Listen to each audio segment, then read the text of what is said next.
दिवाली के दिन हम सभी कितने खुश होते हैं। साल भर का ये सबसे बड़ा त्योहार होता है जिसे हर परिवार बहुत धूमधाम से मनाता है। लेकिन क्या हो अगर हम आपसे कहें कि मणिपुर के एक गांव के लोग दिवाली के दिन अपने घर से बाहर नहीं निकलते। क्या हो कि अगर हम आपसे कहें कि एक ऐसा गांव है जहां दिवाली खुशी का नहीं बल्कि खौफ का त्योहार होता है। मणिपुर के उस गांव में अब से लगभग 400 साल पहले एक बेहद सुंदर औरत रहा करती थी जिसे काला जादू आता था। गांव वालों को उसके बारे में पहले से पता था, लेकिन कोई भी उसे रंगे हाथों नहीं पकड़ पाता था। उस औरत ने गांव के एक हट्टे कट्टे पहलवान से शादी कर ली थी जो पूरी तरह से उसके वश में था। उस औरत के 2 बच्चे थे जो कि उसे बहुत प्यारे थे। वो औरत अपने बच्चों पर काला जादू करती थी ताकि उसके बच्चों के पास भी काली शक्तियां आ सकें और वो आगे चलकर उस गांव पर राज कर सकें। ये बात किसी तरह से गांव वालों को पता लग गई, इसलिए गांव वालों ने मिलकर उसके दोनों बच्चों को चुरा लिया और उन्हें बांधकर नदी में फेंक दिया। वो औरत अपने बच्चों को शाम को खोजते हुए नदी के पास पहुंची और तभी उसे नदी के बीच में तैरती हुई उसके बच्चों की लाशें दिखाई दी। वो अपने बच्चों की लाशें देखकर जोर जोर से रोने लगी और उसने कहा कि वो उन सब से बदला लेगी जिन लोगों ने उसके बच्चों को मारा है। उस दिन से वो औरत रोज रात को अपने पति के साथ बाहर निकलती और गांव के बच्चों को चोरी करके अपने घर ले आती। इसके बाद वो उन्हें सुलाकर उनमें अपने बच्चों की आत्मा डालने की कोशिश करती। उसका जादू अभी इतना भी मजबूत नहीं था कि वो किसी मरे हुए इंसान को जिंदा कर सके, इसीलिए बहुत बार वो अपने बच्चों की आत्मा को दूसरे बच्चों के शरीर में डालने में नाकामयाब हो जाती थी, जिससे उन बच्चों की मौत हो जाती थी। गांव के सारे बच्चे जब एक एक करके गायब होने लगे तो उन गांव वालों को शक हो गया कि जरूर वो औरत ही उन्हें ले जाती होगी। लेकिन दिवाली की रात उन गांव वालों का शक यकीन में बदल गया। उस रात उस औरत के घर से जोर जोर से अजीबोगरीब आवाजें आ रही थी। गांव के कुछ लोगों ने उस डायन के घर के पास जाकर उसके घर में झांकना शुरू कर दिया। उन्होंने देखा कि वो औरत 2 बच्चों को जलती हुई आग के बगल में बांधकर कुछ मंत्र पढ़ रही थी। गांव वालों को जिस मौके का इंतजार था वो उन्हें मिल गया। वो पूरी तैयारी के साथ उसके घर में घुसे और उस औरत को और उसके पति को एक खंबे से बांध दिया। वो औरत चिल्ला चिल्ला के बोल रही थी कि आज वो दिन था जब उसके बच्चे उसे वापस मिल जाते। वो गांव वालों से भीख मांग रही थी कि वो उसे छोड़ दें, लेकिन गांव वालों ने उसकी एक नहीं सुनी। दिवाली का दिन था तो गांव वालों ने सोचा कि वो उस डायन को पटाखों से जलाकर मार देंगे। उन लोगों ने उसे और उसके पति को पटाखों से लपेट दिया और उन पटाखों में आग लगा दी। पटाखे जोर जोर से बजने लगे और उन दोनों के कपड़ों ने आग पकड़ ली। उसका पति वहीं जलकर राख हो गया। लेकिन डरने की बात ये थी कि अब वो औरत चिल्ला नहीं रही थी। वो हल्की आवाज में कुछ बोले जा रही थी, जैसे मन ही मन वो कुछ मंत्र पढ़ रही हो। गांव वालों ने इस पर ध्यान नहीं दिया और वहां से चले गए, और यही उनकी सबसे बड़ी गलती थी। वो औरत जो मंत्र पढ़ रही थी उससे वो मरकर भी जिंदा रहती।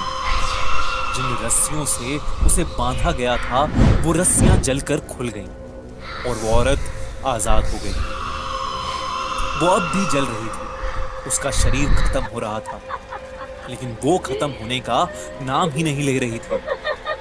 वो औरत हंसते हंसते जाकर नदी में कूद गई। गांव वालों को लगा कि वो मर चुकी है, पर उन्हें नहीं पता था कि उस रात वो फिर उससे मिलेंगे।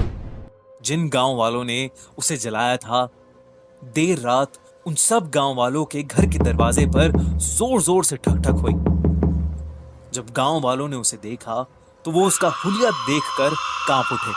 वो औरत अब पूरी तरह से एक जिंदा लाश बन चुकी थी, जिसे मारना शायद असंभव था। उन सभी ने अपनी जान की भीख मांगी, लेकिन उसने किसी को नहीं छोड़ा। उस रात के बाद से हर दिवाली को वो औरत उस गांव में दिखाई देती है। पूरे गांव में जो भी आदमी सबसे पहले पटाखे जलाता है, वो उसके घर के बच्चों को उठा ले जाती है।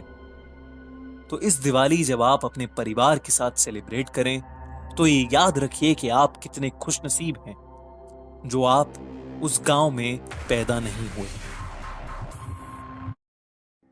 ये कहानी 2013 की है, जब वान्या अपने 3 दोस्तों देव, अली और निधि के साथ हिमाचल प्रदेश के कुल्लू शहर में 4 दिन की ट्रिप के लिए आई थी। उनकी ट्रिप के आखिरी दिन दशहरे का त्योहार था और कहते हैं कि कुल्लू का दशहरा पूरे इंडिया में बहुत फेमस है। इसलिए वान्या ने अपने दोस्तों से जिद करी कि अपने घर दिल्ली जाने से पहले वो ये मेला देखना चाहती है। सब खुशी खुशी मान गए और अपना सारा सामान गाड़ी में रखकर मेले के लिए निकल गए। वो अब मेले से कुछ ही दूर थे कि उन्हें लगा कि जैसे उनकी गाड़ी के टायर के नीचे कुछ आ गया हो। अली गाड़ी से उतरा और उसने देखा कि वो एक चौराहे पर खड़े थे और उनकी कार के टायर के नीचे एक मरी हुई काली बिल्ली और एक नींबू पड़ा था। अली ने यह बात सबको बताई। अली को लग रहा था कि उनके साथ किसी ने कोई मजाक किया है। निधि और देव भी अली की बात से सहमत हो गए, पर वान्या को कुछ अजीब सा इंट्यूशन आ रहा था, जैसे कुछ गलत होने वाला हो। वान्या किसी को कुछ बताती उससे पहले ही अली गाड़ी में बैठा और गाड़ी चलाने लगा। वो लोग कुछ ही दूर पहुंचे थे कि उनकी गाड़ी अचानक से रुक गई। देव ने बाहर निकलकर देखा तो गाड़ी का वही टायर फट गया था जिसके नीचे वो बिल्ली और नींबू आए थे। ये देखकर सबने डिसाइड किया कि मेला थोड़ी ही दूर है और वो चारों वहां तक वॉक करके चले जाएंगे। चलते चलते निधि को फील हुआ कि जैसे उसे कोई वापस गाड़ी के पास बुला रहा है और वो बार बार पीछे मुड़कर देखने लगी। वान्या के साथ साथ चलते हुए देव ने नोटिस किया कि वान्या के जूतों पर खून लगा है। उसने वान्या से उस बारे में पूछा, पर वान्या ने कोई जवाब नहीं दिया। तभी अली अचानक से चलते चलते गिर पड़ा। उसके दोस्त उस पर हंसने लगे, लेकिन अली ने उठकर कहा कि किसी ने तो उसे धक्का दिया। सब ये सुनकर थोड़े हैरान हो गए, क्योंकि उन चारों के अलावा वहां कोई नहीं था। तभी दूर से उन सभी को वान्या के चिल्लाने की आवाज आई। उन्होंने पलट कर देखा तो दूर पीछे से वान्या भागती हुई आ रही थी। ये देखते ही देव, निधि और अली के पैरों तले जमीन खिसक गई। जो वान्या उनके साथ अभी तक चल रही थी, अब वहां नहीं थी। असली वान्या आकर अपने दोस्तों से पूछने लगी कि वो उसे गाड़ी में क्यों छोड़ आए थे। यह सुनकर निधि अचानक इतना डर गई कि उसके बुरी तरह पसीने छूटने लगे और वो वहीं खड़ी जम सी गई। देव ने निधि से पूछा कि उसे अचानक क्या हुआ, तो उसने अपने हाथ से एक पेड़ की तरफ इशारा किया। उसी वक्त सबने उस पेड़ की तरफ देखा तो उन्हें उस पेड़ से उल्टी लटकी हुई एक औरत नजर आई। वो इतनी डरावनी थी कि उसे देखकर निधि तो बेहोश ही हो गई। उसकी आंखें बिल्कुल लाल थीं, लंबे सफेद बाल, टेढ़े हाथ और सफेद साड़ी पहने हुए वो उन्हें देखकर मुस्कुरा रही थी। उसी औरत के साथ एक काली बिल्ली भी पेड़ पर बैठी थी। ये देखते ही वान्या, अली और देव बहुत ज्यादा घबरा गए और निधि को उठाकर वहां से भागने लगे। भागते हुए वो भीड़ से भरे दशहरे के मेले में पहुंच गए। वहां जाकर उन्होंने निधि को जगाया, पर वो डर के मारे एक सदमे में चली गई थी। उन चारों ने पूरी रात उसी मेले में बिताई और सुबह होते ही अपनी गाड़ी ठीक करा के वहां से निकल गए। वापस जाते हुए निधि की हार्ट फेलियर से मौत हो गई। कुछ दिनों बाद वान्या ने सबको बताया कि उस दिन वान्या ने देखा था कि निधि गाड़ी के बाहर कुछ देख रही थी। जब वान्या ने बाहर देखा तो उसे वही पेड़ दिखा जिस पर उस रात वो औरत लटकी हुई थी। उस पेड़ पर उसे वो औरत तो नहीं दिखी, पर वो काली बिल्ली वहीं बैठी थी। निधि उसी काली बिल्ली को देखे जा रही थी। अचानक उस काली बिल्ली को देखते देखते निधि की आंखें लाल हो गई थीं। निधि वान्या को देखकर वैसे ही मुस्कुराए जा रही थी जैसे उस रात वो औरत मुस्कुरा रही थी। उसके कुछ ही देर बाद निधि हार्ट फेलियर से मर गई। उस दिन निधि को देखकर वान्या इतनी डर गई थी कि वो किसी से कुछ बोल ही नहीं पाई और उन तीनों ने अपनी प्यारी सी दोस्त निधि को हमेशा हमेशा के लिए खो दिया। ये खौफनाक किस्सा वो तीनों शायद जिंदगी भर नहीं भूल पाएंगे। किसी ने सच ही कहा है कि अगर इंडिया के इतने डाइवर्स कल्चर को कोई देखना चाहे तो उसे शुरुआत कोलकाता के दुर्गा पूजा फेस्टिवल से ही करनी चाहिए। 10 दिन का ये जश्न बेहद सुंदर और अद्भुत होता है, लेकिन दुर्गा पूजा के दौरान कई ऐसे भी किस्से घटे हैं जो आपका दिल दहला देंगे। उन्हीं में से एक किस्सा है बंगाल के तांत्रिकों का। हर साल दुर्गा पूजा के समय कई तांत्रिक देवी को खुश करने के नाम पर लोगों को बहला फुसला के छोटे छोटे बच्चों की बलि चढ़वा देते हैं। कहते हैं कि काले जादू से वो तांत्रिक उन बच्चों को मारकर अपनी उम्र बढ़ा लेते हैं। ये कहानी सुदीप की है। सुदीप 40 साल का एक अय्याश आदमी था जो पैसे की लालच में कुछ भी कर सकता था। सुदीप छोटे छोटे बच्चों को किडनैप करके उनकी ह्यूमन ट्रैफिकिंग यानी उन्हें अलग अलग जगह जाके बेच देता था। इतना ही नहीं, वो कुछ बच्चे तांत्रिकों को भी दे आता था ताकि हर बलि पे मां दुर्गा उसे और आशीर्वाद दे, जिससे उसके पास और पैसा आए। दुर्गा पूजा का समय उसके लिए बच्चे किडनैप करने का सबसे अच्छा टाइम होता था। सब लोग अपने पूरे परिवार के साथ पंडाल घूमने के लिए बाहर निकलते थे और भीड़ में छुपकर सुदीप उनका बच्चा उठा लेता था। लेकिन पिछले साल पहले दिन जब वो पंडाल गया और उसने मां दुर्गा की मूर्ति देखी तो एकदम से उसे ऐसा लगा कि जैसे उस मूर्ति की आंखें हिली हों और उस मूर्ति ने उसकी तरफ देखा हो। फिर वो दूसरे पंडाल गया और उसके साथ फिर से वैसा ही हुआ। उसे लगा कि उसने शराब थोड़ी ज्यादा ही पी ली है और इसीलिए वो चुपचाप घर वापस लौट गया। अगली बार जब वो पंडाल के रास्ते जा रहा था तो उसे एक छोटी सी लड़की दिखी। उसने सोचा कि वो लड़की अपनी फैमिली से अलग रास्ता भटक गई है और वो उस लड़की को आसानी से पकड़ लेगा। वो उसके पीछे गया और उसने उसका हाथ पकड़ लिया, पर जैसे ही वो लड़की मुड़ी, सुदीप बुरी तरह घबरा गया और पीछे गिर पड़ा। वो छोटी सी लड़की देखते ही देखते वहां से गायब हो गई। सुदीप के होश उड़ गए थे।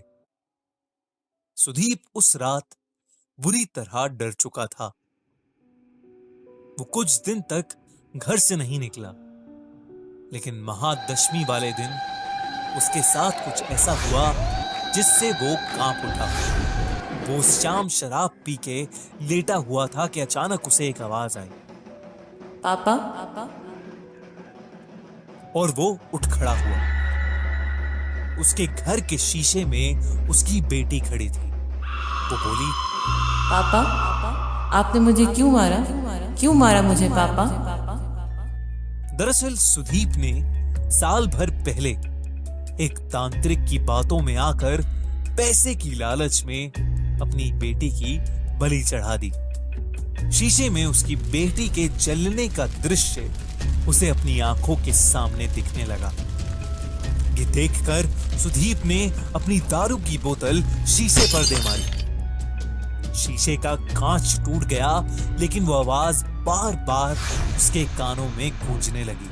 पापा पापा क्यों मारा मुझे? पापा पापा क्यों मारा मुझे? क्यों मारा मुझे? वो डर के मारे घर से बाहर निकल गया। बाहर दुर्गा पूजा का जश्न मन रहा था।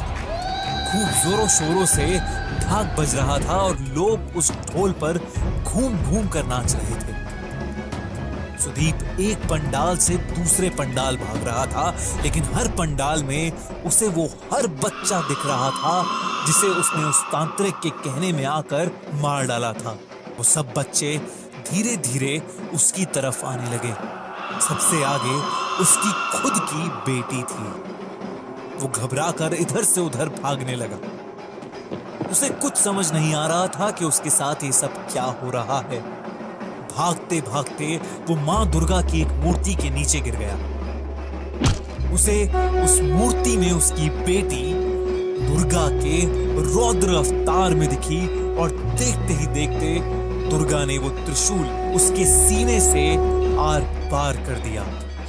सुदीप की उसी समय मौत हो गई। उसके कुछ ही घंटों बाद वो तांत्रिक जिसने उसकी बेटी की बलि चढ़ाई थी, वो भी ऐसे ही मरा हुआ पड़ा मिला। मां दुर्गा की मूर्ति का त्रिशूल उसके आर पार था। दोस्तों, ये कहानी काल्पनिक जरूर है, लेकिन ऐसी कई घटनाएं हर साल दुर्गा पूजा के दौरान होती हैं, जहां कई छोटे बच्चों को ढोंगी तांत्रिकों द्वारा बलि चढ़वा दिया जाता है। ये बातें न जाने क्यों कभी मीडिया में नहीं आती। इस कहानी के जरिए खूनी मंडे टीम ये बताना चाहती है कि ऐसे अंधविश्वास को कभी भी बढ़ावा ना दें और ऐसे तांत्रिकों से बच के रहें। दिवाली की वो खौफनाक रात। सभी लोग ये तो जानते हैं कि दिवाली जगमगाती रोशनी और लाइट्स का फेस्टिवल है, पर जो ज्यादातर लोग नहीं जानते वो ये है कि दिवाली की रात अमावस्या की रात होती है और हर अमावस्या की रात काली शक्तियां सबसे ज्यादा ताकतवर हो जाती हैं।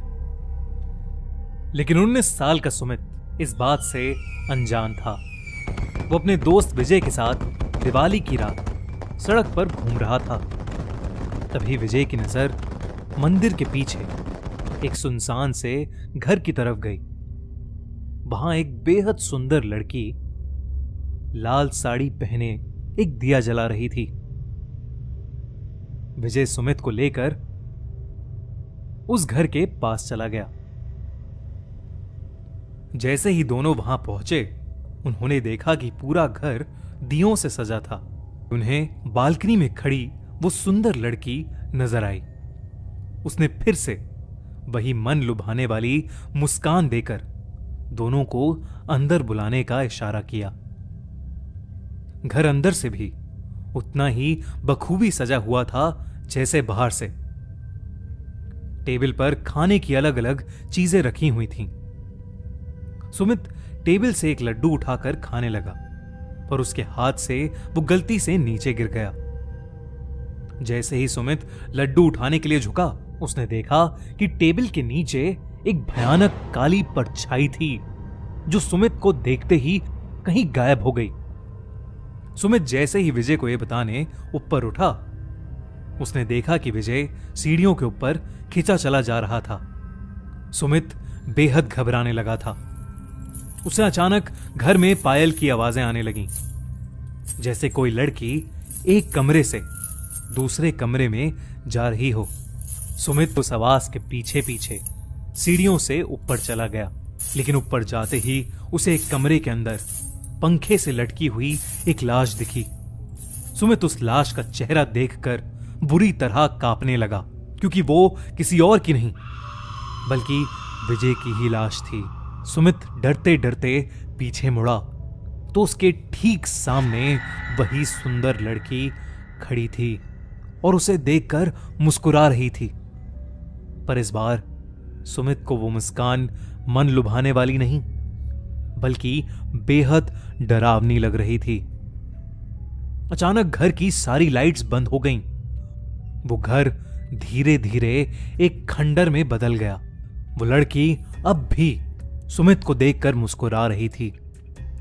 अचानक लाल साड़ी पहनी हुई उस लड़की के बाल सफेद और लंबे होने लगे और आंखें एकदम लाल पड़ गईं और चेहरा एकदम डरावना हो गया था। सुमित उसे देखकर एकदम सुन्न पड़ गया था। वो लड़की हाथ में चाकू लिए सुमित की तरफ बढ़ रही थी। सुमित ने किसी तरह अपना होश संभाला और बिना कुछ सोचे सीधा घर से बाहर भागा, लेकिन वो लड़की सुमित के पीछे पीछे आ रही थी। उस लड़की ने सुमित को मारने के लिए अपना हाथ उसकी तरफ बढ़ाया, लेकिन सुमित तब तक बाहर निकल गया था। उसने जल्दी से घर का दरवाजा बाहर से बंद कर लिया। वो लड़की उस दरवाजे को बहुत तेजी से ठोक रही थी, लेकिन अचानक ठोका पीटी की आवाज बंद हो गई और सुमित को जोर जोर से उस लड़की की चीखें सुनाई देने लगी, जैसे वो उस घर के अंदर कैद हो गई हो। सुमित वहां से जल्दी से निकला और अपने घर जाकर चुपचाप सो गया। अगली सुबह जब सुमित उठा तो उसकी मां ने बताया कि उसका दोस्त विजय कल रात से लापता है। तब सुमित ने पूरा किस्सा अपनी मां को बताया। मां ने उससे कहा कि कई साल पहले दिवाली की रात एक लड़की ने उस घर में सुसाइड की थी। तब से उसकी आत्मा उसी घर में भटकती रहती है। किसी को कभी पता नहीं चल पाया कि उसने सुसाइड क्यों की थी और उस घर में कोई भी नहीं जाता। ये बात सुनकर सुमित बुरी तरह हिल गया। वो ये यकीन करना चाहता था कि जो भी उसके साथ हुआ वो सब एक बुरा सपना था, लेकिन उस रात के बाद उसका दोस्त विजय कभी वापस नहीं आया और सुमित को आज भी दिवाली की वो खौफनाक रात और उस लड़की की भयानक चीखें सोने नहीं देती। सब्सक्राइब करें और देखें हर मंडे एक हिला देने वाली horror story. Bell icon press करना ना भूलें। आज जो कहानी मैं आपको बताने वाला हूँ वो मेरे दिल्ली में रह रहे एक अंकल के साथ हुई एक सच्ची घटना पर बेस्ड है। 2012 दिवाली के शुभ उत्सव पर मेरे अंकल सुनील के साथ कुछ ऐसा अशुभ हुआ जिसकी वजह से वो उस दिवाली को कभी याद नहीं रखना चाहते। पूरा दिल्ली दिवाली की रोशनी में चमक रहा था। सुनील ने भी अपने परिवार के साथ इस उत्सव को खूब जम के सेलिब्रेट किया, पर उनको ऑफिस के काम से अर्जेंटली अहमदाबाद जाना था और देर रात में 4 बजे की फ्लाइट बुक्ड थी। एयरपोर्ट पर जाने के लिए उनको दिल्ली कैंट रोड से जाना था। कहते हैं दिल्ली कैंट एरिया इंडिया की सबसे हॉन्टेड जगहों में से एक है, पर ना ही वो भानगढ़ की तरह कोई खंडर है और ना ही उस जगह का कोई डरावना इतिहास है, बल्कि ये एरिया शहर के बीचों बीच किसी भी आम कॉलोनी की तरह ही है। और तो और ये इंडियन आर्मी ऑफिशियल्स का घर भी है, पर फिर भी इस एरिया को काफी भयानक माना जाता है। सुनील को इसी एरिया से निकलकर एयरपोर्ट जाना था। ऊपर से दिवाली की रात अमावस की रात होती है और कहा जाता है कि इस रात भूत प्रेत की ताकत दुगनी हो जाती है। पर सुनील का इस रास्ते पर काफी आना जाना था और उन्होंने कभी ऐसा कुछ महसूस नहीं किया जिससे उन्हें डर लगे। रात के 2 बज रहे थे जब सुनील अपनी वाइफ को लेकर टैक्सी में एयरपोर्ट की ओर निकले। दिल्ली कैंट रोड के आते ही कुछ ही देर में सुनील को रोड के कोने पर खड़ी सफेद साड़ी में एक औरत दिखी जो अपने हाथ के इशारे से लिफ्ट मांग रही थी। सुनील ने सोचा कि इतनी देर रात ये औरत इस सुनसान रास्ते पर क्यों खड़ी है और उन्होंने ड्राइवर को गाड़ी रोकने के लिए बोला। टैक्सी ड्राइवर ने औरत के पास जाकर गाड़ी रोकी और सुनील ने उससे बोला, हम एयरपोर्ट तक जा रहे हैं, आइए हम आपको छोड़ देते हैं। उस औरत ने कोई जवाब नहीं दिया। वो नीचे मुंह करके खड़ी थी और उसके खुले बालों से उसका पूरा चेहरा ढका हुआ था। सुनील ने फिर बोला, घबराइए मत, हम आपको आगे तक छोड़ देंगे। उस औरत ने फिर से कोई जवाब नहीं दिया। तभी साथ बैठी सुनील की वाइफ को एक अजीब सी घबराहट शुरू हो गई और उनको चक्कर आने लगे। वो हांफते हांफते बोली, सुनील सुनील चलो यहाँ से, प्लीज चलो यहाँ से। सुनील ने बगल में देखा तो उनकी वाइफ का चेहरा सफेद पड़ गया था उन्हें अब लगा कि जरूर कुछ गड़बड़ है और उन्होंने ड्राइवर को गाड़ी स्टार्ट करने के लिए बोला। और वो ड्राइवर उस औरत की तरफ देख रहा था और उसे किसी चीज का कोई होश नहीं था। तभी उस औरत ने अपना मुंह उठा के सुनील को देखा। सुनील ने उस औरत का भयानक चेहरा देखते ही ड्राइवर को जोर से हिलाया और चीखा, ड्राइवर गाड़ी भगा। ड्राइवर होश में आया और उसने तेजी से गाड़ी को आगे भगाया। खिड़की के बाहर वही औरत गाड़ी के साथ हवा में भाग रही थी। सुनील ये देख के बहुत ही ज्यादा डर गए थे और बुरी तरह पसीने पसीने हो गए थे। सुनील की गाड़ी की स्पीड 100 किलोमीटर पर आवर से ऊपर होगी, लेकिन वो उनका पीछा ही नहीं छोड़ रही थी। दिल्ली कैंट से बाहर निकलते ही उनकी गाड़ी का एक्सीडेंट हो गया। सुनील की आंख अगले दिन हॉस्पिटल में खुली। उनको मालूम हुआ कि उनकी वाइफ कोमा में चली गई है और उस ड्राइवर की एक्सीडेंट होते ही मौत हो गई थी। करीब 4 महीने बाद उनकी वाइफ कोमा से बाहर निकली और अब दोनों ने वापस अपनी नॉर्मल जिंदगी जीना शुरू करा। मगर उस दिन से लेकर आज तक सुनील दिवाली नहीं मनाते और उस दिल्ली कैंट वाले रास्ते के आसपास भी नहीं भटकते। अगर आपको ये कहानी अच्छी लगी तो अभी सब्सक्राइब करिए और कमेंट्स में जरूर लिखिए कि अगली कहानी हम किस हॉरर लेजेंड पे बनाएं।